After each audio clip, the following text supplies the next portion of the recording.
And you are live. Hi, everybody. Jeff Dunham. Hope everything's going well for everyone.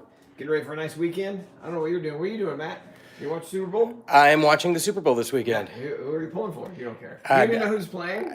I do. It's the 49ers and the Kansas City Chiefs. Yeah. Believe it or not, I know that. I love both those cities. I have fun in both of them, so I don't care. Yeah. So that's what's one good thing about when your team is out. You're not really invested in, it's like I can relax. Right. I'm just here for the snacks. Yeah, well, I'm here for the snacks and the commercials and a good game. You just hope it's a good game. You don't want it to be a blowout, which most of the time Super Bowls are. Usually the best games are the playoffs right before. But anyway, so we'll see what happens. But we're here in the garage. We're going to answer questions. But Matt, we had a bit of a problem a few weeks ago when we had high winds. I guess 3 weeks ago. That's about right. Here in Los Angeles, had high winds, and my creature from the Black Lagoon stands out sort of on the front of the house, side front, up the driveway. I have him standing there. It's full-size, life-size creature from the Black Lagoon. And it's always great because we have video cameras, security cameras, and whenever a new UPS guy or somebody comes around the corner, it always scares the crap out of them. Standing there like this around the corner, like, ah! But he was standing on the stoop, on a cement stoop, and the winds came along, and the only thing we can figure out from the security cameras is that he would just wobble a little bit in the 50, 60 mile an hour winds here. It was crazy up here. And I guess he just wobbled far enough, and we have it on security camera. He just goes, ah, and crashes onto the driveway and broke off his arm and smashed him. And I was heartbroken. I love this guy. We've had him for years.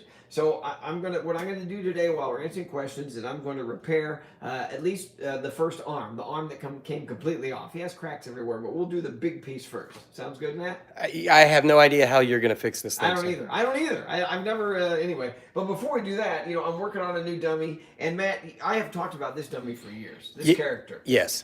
Yeah, and I hope to have him finished very soon.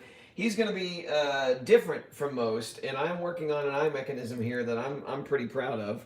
And it's kind of proprietary, and I've never seen anybody do this before. I've seen other dummies that have eye movements like this, but I'm just piecing this together to show you. But these are the eyeballs, and I've drilled holes in them and mounted them and on here. But this guy is going to have 360-degree eye movement, meaning most dummies' eyes just move side to side. These guys will be able to go up and down and left and right. I'm hoping, I haven't engineered this out yet, but I'm getting closer, and so yeah, I've done some drawings here, and in my head, I know how it's going to work.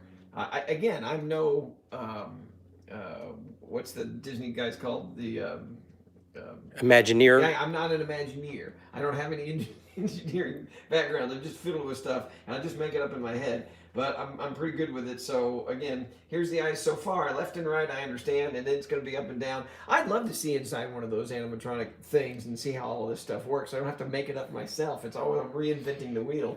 But anyway, that's the back of his head. That's all I'm going to show you. It's the back of his head, but it's going to be a new guy. It's going to be fun. And this is out of the 3D printer. So. And no hint as to his character, or is that's still top secret? He is going to be something that I think, wouldn't you say 95% of our modern society could identify with? I think he's going to be right on time. Yeah, I think he's perfect for that. It's like, yeah, it's very. I'm going to be dealing with issues with him that we all deal with our spouses, with our kids. It's all in there. So again, I have great hopes for this guy. And again, for every character that has succeeded, I have the trunk full of what the hell was I thinking? But I don't think this guy will end up there. All right, so again, that's the workshop. I'm working on this stuff. But for now, I want to see how we can repair this creature from the Black Lagoon. Should we look at the damage first? Let's take a look. All right, well, here's the sad part. Here's his arm. It came off. And whoever built this did a really nice job. This is all fiberglass, and it's really high quality work, but he smashed his fingernail, his claws got smashed. Now, do you have all the little pieces for that? Over here, right here. Here's the claws. I was out of town, but Audrey went outside and gathered this off the driveway. Here's one claw that came completely off. But, I don't want to get them out of order because I have them in order how they fit on the hand. So I was going to repair these beforehand.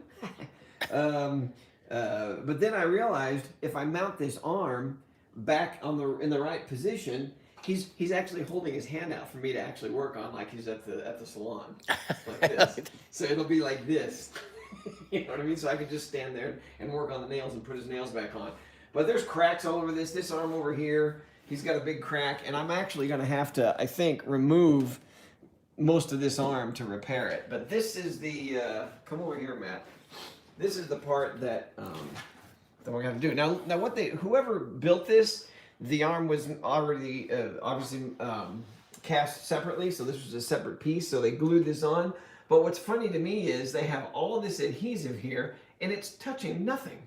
Did you see that, Matt? I did, because on the back side here, there's no extra glue. There's nothing touching in there. Oh, I gotta clean it off before I.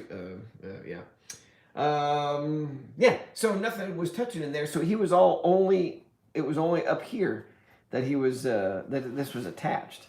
So no wonder it broke off when he hit the ground. But you can tell where he hit the ground because this is broken here. So he must have rolled over on his right side, and that's why this hit claw first. And over here too, he's he's got a ding in his head. So I'm gonna have to repair that. That's easy stuff right there. I'll just take some modeling stuff, put it on there, and then touch him up. And also this paint. What the heck with this paint? This guy's been out in the weather for how many years have I owned this guy? 11 years? Something like that, yeah. Yeah, and he's never missed a day out in the sunshine. And the brutal heat of the sun, it's 110 degrees here in Los Angeles. This paint hasn't faded a bit. It had to be some kind of automotive amazing, I don't know what it is. Okay, so since this isn't Ask Me Anything, Oh, yeah. it's really funny. Somebody just said, oh my goodness, he looks like the creature from The Shape of Water. And that's really funny. So that's a younger person that said that because, okay, you know how to pronounce the guy's name. Guillermo del Toro. Guillermo del Toro. That's right. Was the director and did he write it? I'm pretty sure he wrote it as well. So, but this, the creature from the Black Lagoon, didn't I see in interviews he was very much influenced by the creature from the Black Lagoon? Absolutely. He's like you. He loves those old Universal horror movies. And like you. And like me, absolutely. Yeah. Yep. So, very much an influence. And so if you want to go back and look on, I don't know where you'd find them, surely on Apple or maybe Amazon and maybe Netflix, find the original creature from the Black Lagoon. Oh, just go on YouTube because some of the preview or the trailers are amazing because it shows this guy in this suit swimming underwater. Talk about having gonads. I mean, man, you know what I mean, Matt? It's scary as hell. And not only that, but for its time, this makeup design, this costume design was really pretty sophisticated. Yeah. But this whole suit and gee whiz. Phil Cardona says he looks like the Grinch. There's that. All right, so I'm going to see if I can repair this, and so it fits right in there, and I have a couple of ideas of how I'm going to do this, but it's going to be very simple. Sometimes the simple ways are the best. But I do realize, Matt, there's dirt in here that I didn't see before. Let's go out to the hose. Let's go. I'm following you. All right, we'll come out this way. So any questions at all? Well, a lot of people are asking, when are you going to be in their local town and that kind of thing. So where's the best place to buy tickets? Because look, there are scalpers out. I'm getting wet, Matt. Sorry. My tickets should be between $50 and $75. If you're paying $100 and $200 and $300 and $400 for my tickets, you're getting scalped. So just go to jeffdunham.com. It'll take you to Ticketmaster, and those should be your best prices. And that'll be the best place to find out when you're going to be in the town. Obviously at jeffdunham.com, or also on the app. We have my app. It'll take you to the tour dates. Just click on tour, and you'll know where I'm going to be and when, and where am I going to be next week. You're going to be in Reading, Pennsylvania, and then I'll look on my phone. Yeah. I'll look on my own app. And then the other thing too is I'm seeing a lot of people asking about you being coming overseas to the UK. Yeah, coming to the UK, and that's on the tour special on the tour dates as well. Now I need some paper towels. Terry Stevenson wanted to know, when is your next Netflix special going to be? Well, we don't know when the next special is going to be. Probably in the next... Yeah, we'll probably be taping it a little less than a year from now. And where it's going to end up is still in negotiations. But we just released Beside Himself in September, and it's still available on Netflix. Yeah, that's right. The latest special, Beside Himself, we released it in, oh my gosh, what's it, September? Yes. Okay. Yeah, so that's on. And then the other one, Relative Disaster, as you said, Matt, crazily enough, is trending right now. Yeah. On a bunch of people's feeds. Yours, mine as well. Audrey and I were watching last night. I'm like, what? Look, me. And you said you and your daughter's feeds are both trending, show it trending. Right. And that was the one we shot in Ireland 3 years ago? 2017? 2017. Is that right? Okay. Because we shot Hollywood in 2015. Correct. Okay. Yep. All right. There. That's cleaned up a little bit. So, Matt, the big question is, how the heck do you suspend this thing? Yeah, because it's a lot of sort of weight. There's some weight. I'm obviously much stronger than I appear. All right. So that's cleaned up a little bit. And so here's what we're going to do. First, you can't just glue this on here because this is a lot sticking out. Whoops. A little more moisture here. You can't just do that. So what I need to do is suspend this arm, and I happen to notice that whoever the former owner of this house was, I think he must have pulled the, this was for the convertible top on a car. That would be my guess. Pretty sure, because there's one here and one over there. So I'm going to take advantage of that. And Matt, excuse me here. Put this here. I got my trusty ladder. The little giant ladder. I got taken in by the infomercial. Actually, someone just asked, have you added any cars recently to your collection? Should we talk about the Bricklin? Well, you can. That's Okay. So I love amazing cars. The Ford GT, that was an acquisition that, man, oh man, that thing is a beautiful, beautiful vehicle, and they aren't making many of them. And we got the purple Ford GT, one of one. So that was beautiful. But I also like the cars that are iconic in American history, and one of them was the Bricklin. And it was built in Canada, but what's his first name? Malcolm. Malcolm Bricklin, who's still alive. Came up with this thing, and they only made a few of them for a couple of years, right? 75 and 76? 74 was the first year, 76 was the last. Okay, so 2.5, 3 years. And for all kinds of different reasons, the company went out of business. And what I love is magnificent failures, cars that are great, like the Fisker, the original Fisker, Heinrich Fisker. Oh my gosh, what a beautiful car. Released it like 10 minutes too early. Some of the electronics weren't exactly ironed out, and for all sorts of reasons, that company went out of business. But you come in my warehouse, and somebody sees the Fisker, and they're like, that is the most beautiful car I've ever seen. It's just really a great design. So the Bricklin was a little bit ahead of its time. It's got the gull-wing doors on it. And the one we find, Matt, we've been looking for a Bricklin for 9 years. At least. Yeah. And this one we found just was, I mean, it from 1 foot away, it looks like it just came out of the factory. It might be the cleanest one I've seen. Yeah, I've never seen anyone like this. Pictures of one like this I've never seen. So, yeah, Edgar's working on it right now, ironing out a few things that we didn't know in the purchase, but it's no big deal. Like a fuel tank that needs to be cleaned out or changed out. Anyway, all right, so the Bricklin is great. Anything else? I actually sold a couple. Yeah, no, that's the newest sort of most interesting thing, I think. Yeah. And you can see it's a real, it almost looks like an 80s car, and it drives like an 80s car. It was like 10 years ahead of its time, I think. Absolutely. Yeah. Like it was compared to the Corvette in its day by like Road and Track. And there's Road and Track that actually did a head-to-head race and comparison to this C3 at that time, the 75, 76. And it was, they went nose to nose in everything. So, but obviously the Corvette kept going.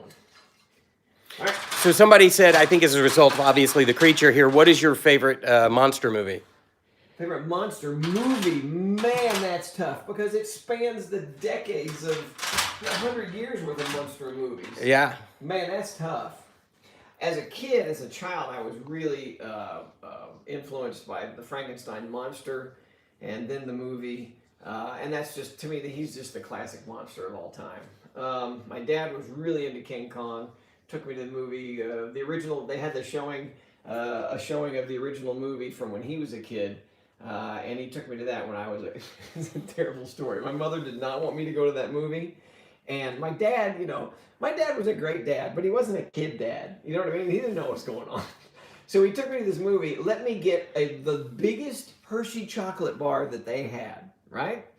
So I was a little kid. I must have been like 5 years old. So I ate that entire chocolate bar. I never had that much in my life. And I came home that night, and it was a scary movie. My mom didn't want me to go because this is when King Kong was stepping on people and smooshing them into the mud. And Mom just thought it was too impressionable. I was too impressionable at that age. So that night I got sick and threw up. Oh no! From the chocolate. And my mom, of course, blamed it on my dad because she said I was scared. I scared. That's the reason I threw up.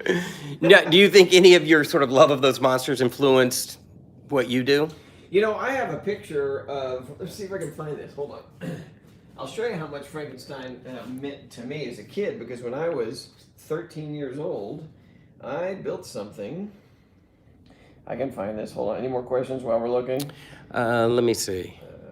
Hold on. Favorites. And their favorites. I have a lot of favorites. A lot of questions about Walter's wife. We see that a lot. Yeah, Walter's wife, again, my same old answer. I've never made his wife because everybody has in their mind what if they know Walter, they know what, they think they know what Walter's wife would look like, and I don't want to kill anybody's imagination. So I toy with the idea all of the time. Well, people have seen this. This is in my living room in the house. Yeah. So, brilliant. But let me show you what. Come on, where's this photograph? What else? Keep going. Somebody was asking when you started ventriloquism. Oh, I started ventriloquism when I was 8 years old. Okay, Matt, here I am at age 13 or 14. I was in junior high, and this is something I just finished building. And there it is right there. So actually, this goes along with that question. I assume, could you make him talk? Did he have a movable mouth? Yeah, he was a ventriloquist dummy. Right. He was a 6.5 foot tall ventriloquist dummy, Frankenstein, that I made, and he would move his eyes, he would move his mouth, and his arms would go out like Frankenstein, straight out. And I built that, and dig the pants, man, and the tucked-in flannel shirt with the giant belt buckle. That was definitely Texas. Hold on. And my purple Converse tennis shoes. Yeah, you can't tell they're purple in that, but they are. So my mother hated this Frankenstein monster. Hated it. I think I put this in my autobiography. She hated it so much. I went off to college, and I would come back, and the Frankenstein monster would be in my closet. She and my dad would take it and put it in the closet in my room. And again, only child. I'd go back, I'd pull it back out, put it in my room. Go off to college, come back a month later, it was back in the closet. And then finally I came back and it was gone. I'm like, where's Frankenstein? This is horrible. They'd thrown him away. Wow. Yep. Ouch. Mom thought he was evil. I was so angry, and Dad was just like, he knew he shouldn't have done it, and they tried to go. Oh, I remember what happened. He called me. He said, Jeff, I just want to know, we threw away Frankenstein. I'm like, what? Dad, I was in college. I was down in Waco at Baylor, and I'm like, Dad, what? Why? I was so upset, so angry because I built this thing as a kid. So they actually went back to the dumpster or the wherever they dumped it and tried to find it, and it was gone. It's like one of the worst stories ever. My parents were awesome. They were the best parents ever. But that was one of those parenting moments that I went, you did the wrong thing. Oh, no. Yeah. All right, let's get going here on this guy. So here's my idea for this. So I'm going to sling his arm like this, I think. Okay, and then put this up against here like this. Whoa, I almost nailed the height. Yeah, look at that. So somebody's asking, can you make his arm move? And I'm not going to make his arm move. This is a statue. yeah. Leah Hutton wants to know, out of your characters, which is the favorite one that you've made? The favorite one? Well, I made all of them except Peanut. I don't know. That's a really tough question because, people ask me what's my favorite character to perform with. I don't know that either. This is a little bit short. Hold on. Do you want to stick it back up there and I'll pull on the strap? Hold on. So this is the height it should be. Oh, that's almost exactly right. All one-handed here. Sir Bobby the Owl wants to know if you're ever going to go back on tour. Bobby the Owl. I'm always on tour. Yeah, I'm on like Wednesday. Wednesday. Yeah, we're in the middle of the Seriously tour. Seriously tour, yeah. Great tour name, Matt. You came up with that. Seriously, question mark. Exclamation point. Question. Yeah, Yeah, something like that. I think I can do this. This, I think, is going to work. So if somebody's coming in late, they want to know what happened to his arm. Just Okay, so what happened was he was out on the stoop. We had 50-mile-an-hour winds one night a couple weeks ago, and he somehow waddled his way to the end of the stoop and then fell down and tumbled onto the driveway and landed on his arm and crashed. And so sad. It really is, because every time I drive up, I mean, he's the first. He's what greets you. Yeah, absolutely. At the Dunham household. I'm teaching my boys not to be afraid of scary stuff, as you did with your kids. Absolutely. Yeah. All right, so here's what I'm going to do. I'm going to take this and put this over here, and I'm going to make some duct tape. Yes, I'm going to use duct tape. Back here. So just a question, in addition to the duct tape, what kind of adhesive are you going to use to put this? I'm going to use liquid nails. I know nothing about liquid nails. I've never used liquid nails. I just looked it up on the internet, and it seemed to be. And Matt, you've heard about it before too. And have never used it. Never used it. So this might be great, But or also I got to do this. This seems like the smart thing to do. So this will come around here like this. Yeah, that'll hold it in place. All right. So this is a pretty broad question. What's your favorite part about doing comedy? What is my favorite part about what? Doing comedy, I guess being a comedian. What's your favorite part? What I love about what I do is that I can create. What are the true ingredients to comedy? Conflict, tension. That's what creates great situational comedy. And as a stand-up comedian, it's tough to create that all by yourself, just as a monologist. But when I have the character there, I create my own little play so that I can create tension and conflict between myself and the other character.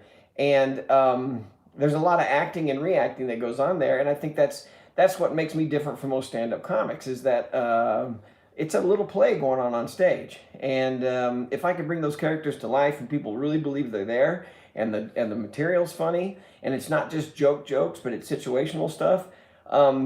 I think that's why people keep coming back year after year after year after year, because it's not just joke after joke after joke. There's something going on up there. So that's why I love what I do. All right, so we have this first piece of duct tape. What? I'm not carrying a monster. I'm not going to leave it. This is just to mount the arm while the adhesive is drying. Yeah, if I drive up next week and he's still duct taped, there's going to be a problem. No, this is just to hold it in place while the liquid nails hardens. So somebody wants to know, how old is Ahmed?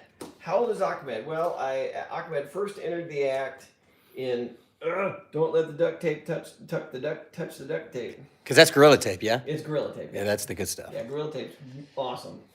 Ahmed has been in the act since, his first iteration was the Dead Osama, and that was a year after 9/11. There's a whole story that goes with that, of me trying to do something that would, if I imagined if there were people in the audience that had victims from 9/11 in their family, like if there was a widow there, or a widower, or children, or parents of people who died in 9/11, what would they, a year later, what would they be ready to laugh at? What would help them move on and help the country move on and to laugh? And I looked to Leno and I looked to Letterman at the time, and they were making jokes about Osama bin Laden. So I created the Dead Osama, went 6 miles from ground zero to try the material out. I wrote the material imagining people were there that had family who were victims, and the show couldn't have gone better. It was at Bananas Comedy Club. Again, it was 6 miles from ground zero.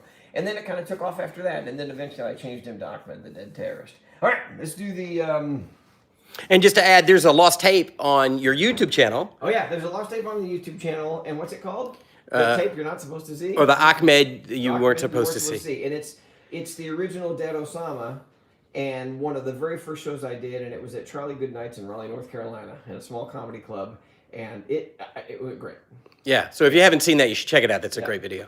And then just real quick, Cadence Trudeau wanted to know, what is the age limit for your show? Oh, the age limit. Again, it's that same old joke, but it's true. Is your show family friendly? It depends on your family. There's a few F-bombs here and there. The material, I don't talk about graphic things. It's just literally a few words here or there. That's all it is. But subject matter, I imagine my own kids are there. All right. So look, Matt, I was online. I couldn't figure out which one to get. Liquid Nails Extreme Heavy Duty or Fuse It. I'm going to tell you, somebody when we mentioned Liquid Nails a few minutes ago said that the heavy duty is awesome. I don't know if they've ever used the other, but Okay, I'm going to go with what I read. yeah. And I understand that Extreme Heavy Duty is probably great, but I think for materials that I'm using, this is better. I'm going with I can't believe this would not be great. So if anybody has experience, speak now or forever hold your peace. Okay. So, and we're fusing it is the idea. Oh. Matt, have you ever seen one of these? This is a box cutter, but this is like crazy. It's like, there it is there, and then there it is there. Oh, look at that. Yeah. So it's like child-proof, I guess, or me-proof. All right. So fuse it. Here we go. Somebody said use Fuse It. Oh, all right. Great. Yep. All right. Unscrew that. Cut this off. Or poke a hole. Is it poke a hole or cut it off? Somebody wants to know, where do you buy a creature from the Black Lagoon? Where would one find a creature like this? Oh, man. Do you remember? I don't. Yeah, from Fred. Fred? Fred Barton. Fred Barton, the robot guy. Oh, right. Just look him up. I just did a commercial. Yeah, right. He doesn't make the creatures. He makes robots. He made my Bobby the Robot, the one that actually works in there. But he knows those people and where you can get a creature. All right. Somebody wants to know, how long have you had Bubba J? How long has he been a part of the show? Oh boy, Bubba J's been in the act since like 90. When did Clinton become president? Since 91. Yeah, something like that. There was a earlier iteration of him where he was made out of cloth. He was like a Muppet type dummy. And then... Also a lost tape on your YouTube channel. Oh, is it? Yes. Oh my gosh, that's got to be terrifying. I forgot all about that. What is it?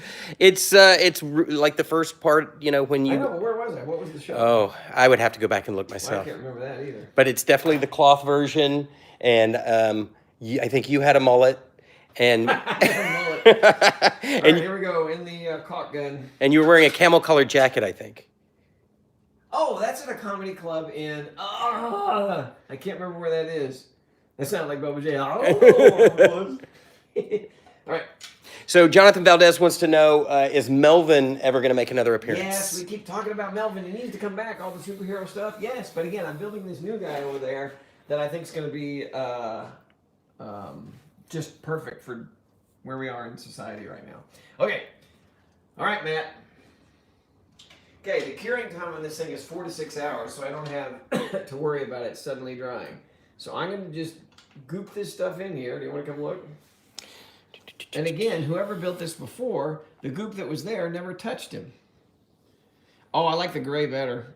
You know what I mean? It'll be easier to cover up. Yep. Yep. I wonder if it'll dry that light. It'll probably darken up a little bit. I do not know. And again, if it goops out, I just either scrape it off or paint over it. So I see this question a couple of times. Why did you start comedy? Why did you become a comedian? Because my father was a real estate appraiser, and I went around with him on a few appraisals when I was like 6 years old, and I'm like, I'm going to kill myself at age 6. This is horrible. So, not that there's anything wrong with that job, right? I know. It just bored me to tears. I'm like, he's walking around measuring things and making reports, and boy, he worked hard. And he had the oldest real estate appraisal firm in Dallas. He took it over from his dad. But here's a little trivia. My dad, though, before he decided to stick with the real estate, actually came to Hollywood when he grew up in Dallas, Highland Park, and he actually came to Los Angeles when he was just out of the service. He was in the Navy for a little while, then the war ended, but he stayed out here, and he tried to make it in show business. And he knew jiu-jitsu and actually taught jiu-jitsu and was a stuntman in Hollywood for just a short amount of time. He was actually in a movie called The Pirate, starring Judy Garland and... Fairbanks? No! I'll remember in a second. Really famous. But anyway, so there's a fight scene in The Pirate where my dad, Gene Kelly, Oh, wow. and they actually had a fight scene, and he got thrown around, and he threw around Gene Kelly in some judo moves. So if you go back and watch that movie, you can see He's him. a Have guy you? with a mustache. Yeah. Oh, that's awesome. He has a fake mustache. My poor dad. And my mother hated my dad telling this, but when he lived out here in Los Angeles, he was literally penniless, and there were a few nights that he actually slept in caves down at the beach. Wow. Yep. Yep. My mom was like, "Don't tell that." I'm like, that's hilarious. It's awesome. My dad started from nothing. And anyway, so no, I don't know. I saw a dummy, got a dummy in the 3rd grade, and it just fascinated the living heck out of me, and just started practicing. All right, so there we are with the goop. Again, this might be a little messy, but whatever. I need to get out of your way here. Okay, we'll put the hand through here. And I think this sort of goes back, I've seen this question a couple of times about how did you actually discover your talent? I think. Oh, there's no discovering. I worked really, really hard at it. I don't know. I was no good at anything, and I was terrible in sports, team sports. Forget about it. But my parents always made me play, on Little League and all that, and I was just awful, just horrible. And then I got the dummy one year and just started pursuing that. Started making people laugh, and there was no reason to quit. Clouds Like Mike wants to know, does being a ventriloquist hurt your throat? No, it's just like singing. You just have to learn how to take care of your voice, and don't. It's the voice is just a muscle, and so you just have to learn to take care of it and not strain it. And when it is strained, know when to back off. Okay, this is when another pair of hands would be helpful, but Matt has a camera. I've got one hand. Do you need 2 hands or? No, I think I can do this. Hold on. The tape. It's the big boo boo when you're using duct tape. Don't let it touch itself. And forget the Gorilla Tape. You're never gonna get it off itself. Okay, come on. There we go. And again, for those watching, the duct tape's not staying. I'm just doing it to hold the arm in place. Wow, Matt, the nails is awesome. That liquid nails is killer. I mean, it is there. I just, holy moly. Yeah, this is great. So this is an interesting question. Somebody wants to know, can you sing? Here's what's weird. I can't sing at all. But when the dummies are like when Ahmed sings, a quick happy birthday to somebody in the audience, it's like how can I not sing? Where did He's that come? awesome at this. And same thing with Peanut. Peanut can sing. I cannot sing. But somehow I can carry a tune making one of the dummies talk. It's like perfect, pitch perfect. That's really funny. I can't sing though. It's awful. God awful. Okay, so I'm gonna make a little. I'm gonna smear this just a little bit, so I am gonna have to paint this. I don't care. I gotta touch up the face, so I'll mix up a little bit. It's good to get this on your fingers.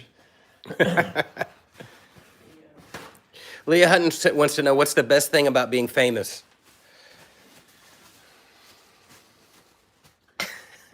Wow, that's tough. You know what? I love my fame though, because it's not like Tom Cruise fame where you can't go anywhere. I can go places and people are respectful, and if they recognize me, they're always very nice, and you know what I mean. I don't get inundated with all the goof. So it's like Audrey and I talked about this all the time. It's just it really is a nice kind of fame where you're recognized, but not like, oh my God, it's so and so. No one cares that much. So I don't know. What's the best part? Good tables at restaurants. You know what I mean? I don't know. There's some downsides to it, but no, I mean, I've been very blessed, and we have a lot of great people working around us, and including Matt.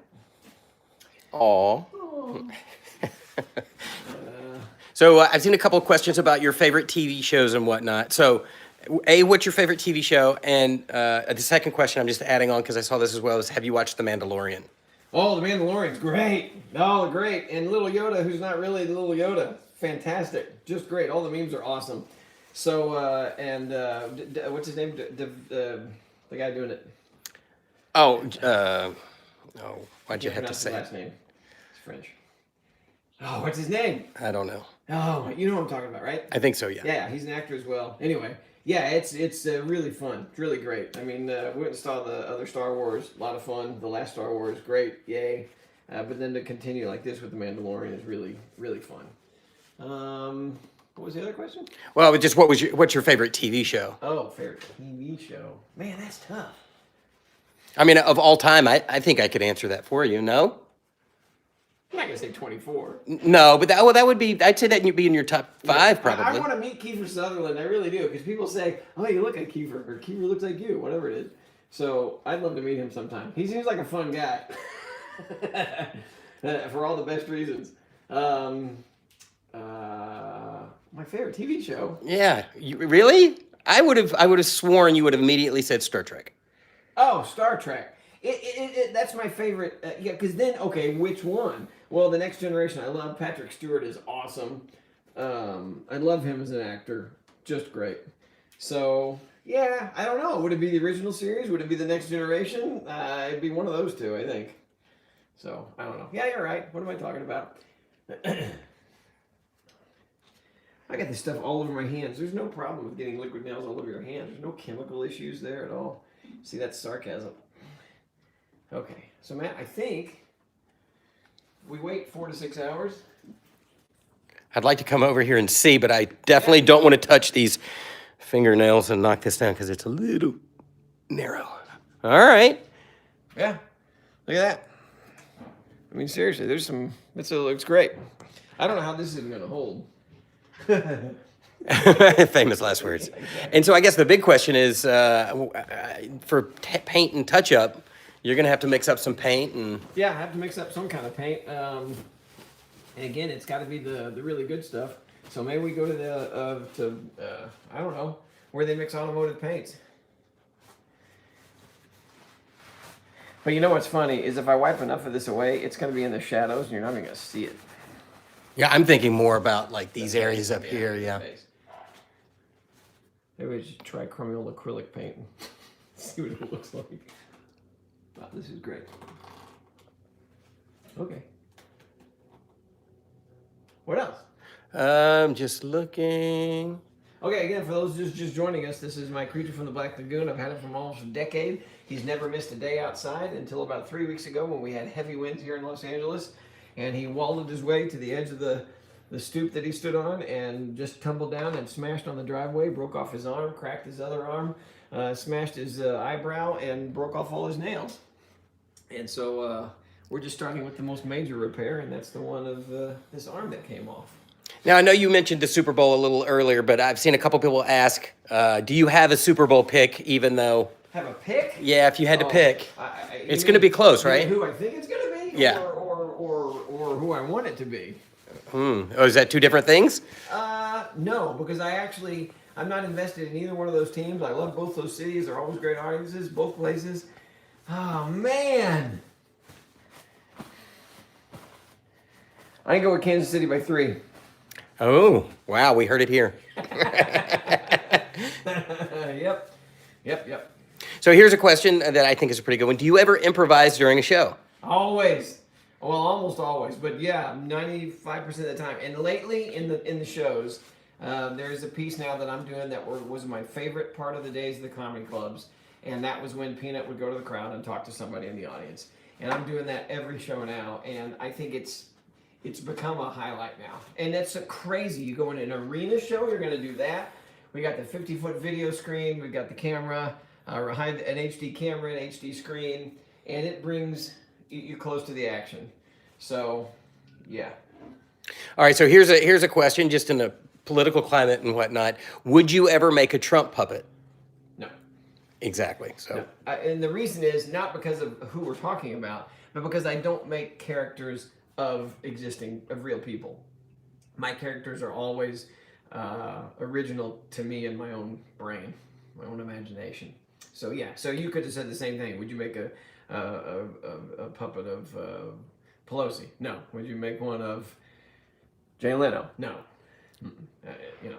So no. I don't do impressions.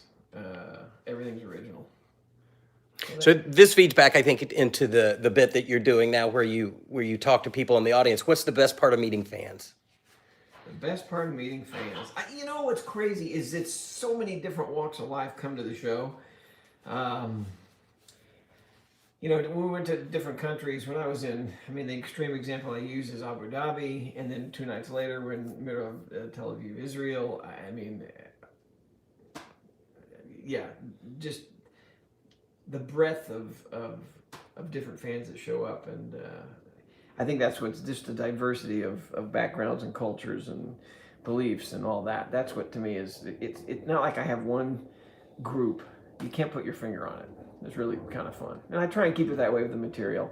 If my material starts heading political, I was like, no, well, either got to make fun of both sides or no sides. Yeah. So somebody just asked, do you do any of the characters' voices or any voices in general for the kids, for your kids?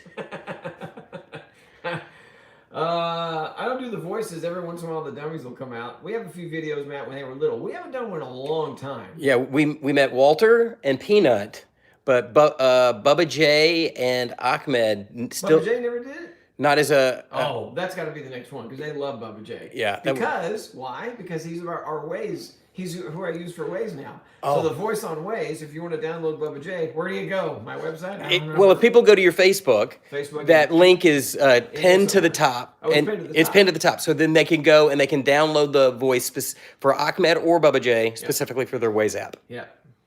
And my boys know which way is left and right now because of Bubba J. Oh, that's hilarious.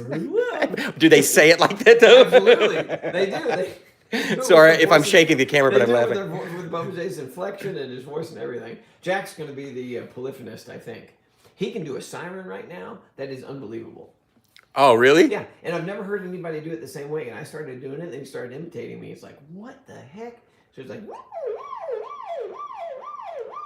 now he walks around doing that. Wow, and this is going to show my age. That was very Michael Winslow. Oh yeah, you're right. Remember that guy Yeah. from Police Academy? But that little thing in there. Yeah. And he even does that. So, yeah, it's pretty funny. So here's a question. This is actually for me because you just did that. Because I, as long as we've known each other, it always makes me laugh when you quote unquote throw your voice. Oh. But you always tell me there's no such thing as throwing your No, voice. this thing is throwing your voice, but you can make it sound like it's coming from somewhere else. Thanks, Matt. I think it's too early. It's the. Oh, it's too early. I have to do it late in the day. Okay. No, I can't do it. That's pretty good.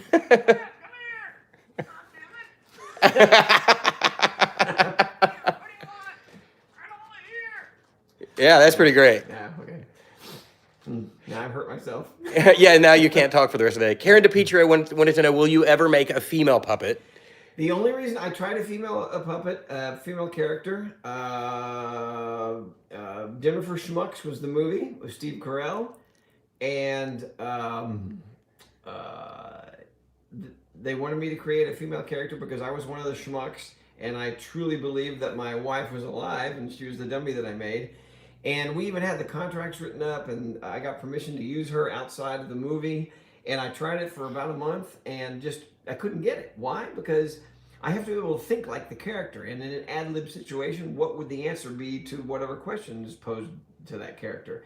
And I could not think like a woman. I couldn't do it justice. I couldn't do it. Every line for her had to be written and pre-planned out. So I didn't have any fun with it. All my other characters, I get it. I know them. I know Peanut. I know Walter. I know Bubba J. I even know Ahmed. I know what they'd say in any given situation. But when I tried to become a woman in my head, I didn't work. Somebody wants to know, what do you think of Spitting Image? Remember those guys from the... Spitting Image? Yeah. Yeah. How do I know that? They did the...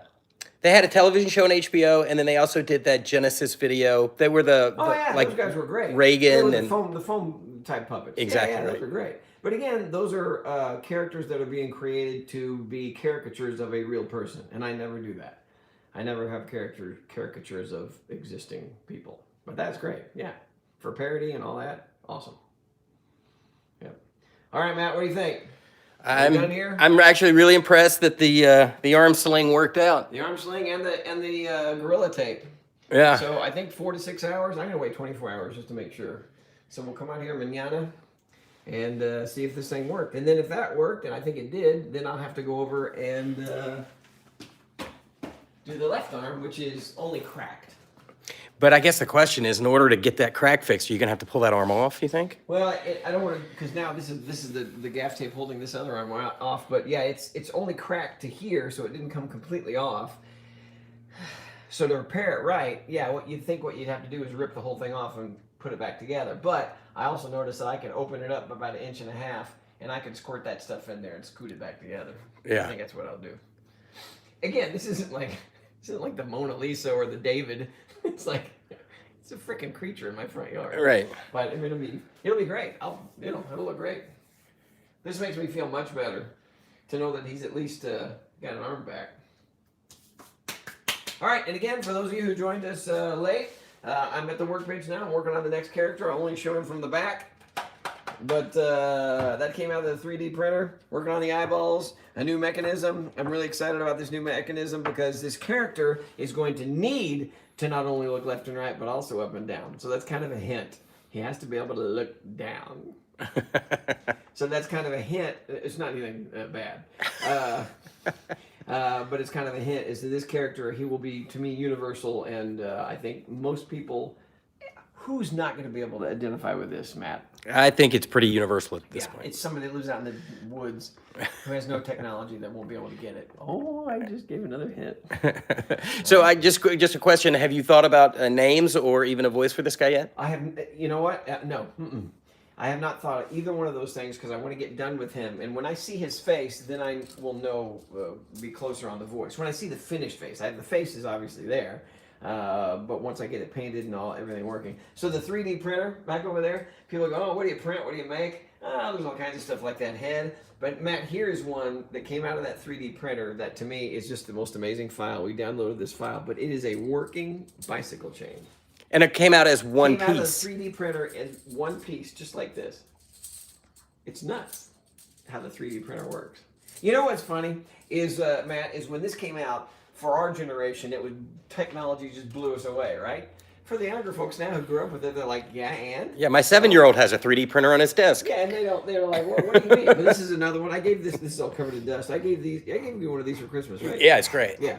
So that's another one. Just this, what do they call it? Brain gear? Brain gear, yeah. Is that what it is? So that came out of the printer just like that. And that's really changed and revolutionized the way that you build your dummies. Oh yeah, because I'll build parts for the dummies and pieces and stuff like that. I make them out of clay. Here's the other cool part: is I can make a clay head. I'll show you. Like this peanut right here is our bauble that we sell, peanut bauble. So I took that and scanned that head and then printed this one. This is one. It's not finished yet, but printed this one. So basically, it's that. I changed a few features just to make them more of what I wanted. But now this is going to be the ventriloquist dummy that we sell, and we're going to send this to whoever it is that that duplicates these things, and we're going to sell the peanut ventriloquist dummy. The original one was like this that I use as a Muppet, but this one we're going to make an actual ventriloquist dummy because little kids can't stand like this for 20 minutes. It takes some muscle and you get fatigued. But this little dummy is going to sit on their knee, and it'll be Peanut. So just it's really interesting to me that you are in fact building the prototype for this thing as opposed to just hiring some dude in a room somewhere. I built everything myself. This was actually the first one. And then I made some changes and then printed them again. And this is the one that we're actually going to send to the folks who will duplicate him. Tori was just asking about tips on ventriloquism, which makes me want to point her in the direction of the video series that we posted on YouTube. Oh yeah, there's a little video series on YouTube teaching you how to do ventriloquism. The easiest method that I learned from a ventriloquist named Jimmy Nelson, who died just recently, passed away. I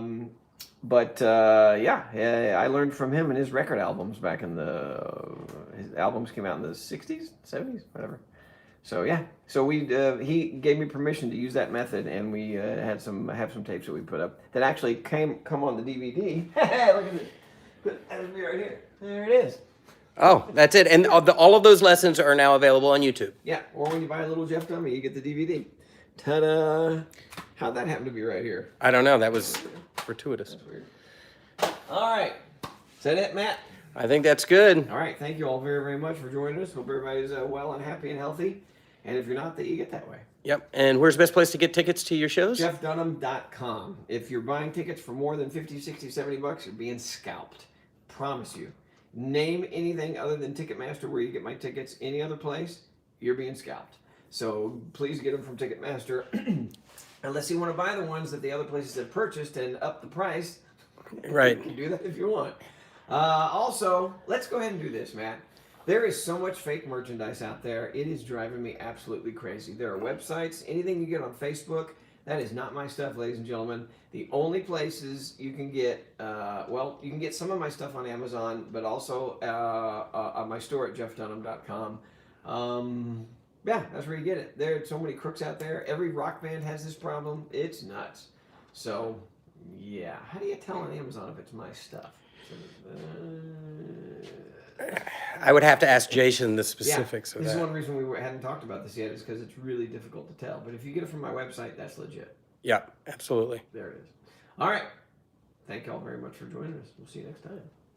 Yay, Creature from the Black Lagoon.